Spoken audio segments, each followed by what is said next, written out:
تاریخ ساز اجلاس و عظیم الشان اجتماع میں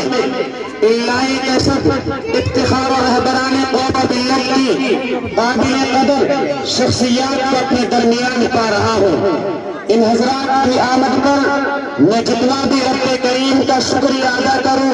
وہ بہت ہی تھوڑا ہے۔ العلماء ورثۃ الانبیاء نائبین رسول نے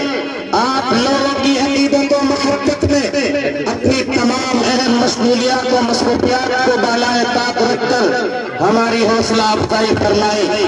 اور اپنے پیش قیمت اوقات کو خالی کر کے اہل اجلاس کے دلوں کو تازگی بخشنے کے لیے تشریف لائے ہیں۔ ان کے قدوم پر یہاں کے باموں پر عرش و فرش جھوم جھوم کر خوش آمدن کے ترانے گا رہے ہیں اور اراکین بس کوئل جیسے لہجہ میں اہلا و سہلا مرحبا کی آواز میں گنگنا رہے ہیں۔ سبحان اللہ، کتنا عجیب موسم بہار ہے، کیسی خوشیوں کی بوچھار ہے، کتنا پرکیف سما اور کیسی پربہر فضا ہے کہ آج یہ تاریخ ساز یوم جمہوریت کا اجلاس عام جو منعقد کیا گیا ہے، جس میں علماء کرام کے ناصحانہ کلمات سننے کے لیے عاشقین رسول صلی اللہ علیہ وسلم اور اللہ کے مقبول بندے دور دراز سے اس طرح تشریف لا رہے ہیں جیسے پانی کی تیز رونیں نالوں میں تسلسل کے ساتھ بہہ رہی ہو۔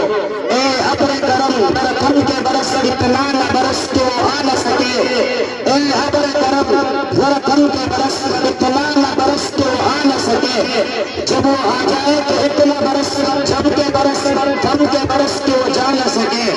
اخیر میں ہم اپنے مہمانان کرام کا تہ دل سے اور کھلے من سے شکریہ ادا کرتے ہیں اور رب کریم کو دعا کرتے ہیں کہ اللہ تبارک و تعالی ہمارے اس پروگرام کو قبول فرمائے۔ آپ سے اس التجا کر اپنی بات کو ختم کرتا ہوں کہ آپ کی تمام توجہ ہے ہم پہ سایہ فہم رہے، آپ کی دعائیں ہمارا سہارا اور آپ کی رہنمائی ہمارے لیے مشغول ہو۔ آپ کی آمد پر تشکر و امتنان کے جتنے کلمات کہے جاتے ہیں وہ کم ہے۔ وہ آئے گھر میں ہمارے خدا کی قدرت ہے، وہ آئے گھر میں ہمارے خدا کی قدرت ہے، کبھی ہم ان کو کبھی ہم اپنے گھر کو دیکھتے ہیں۔ وما علینا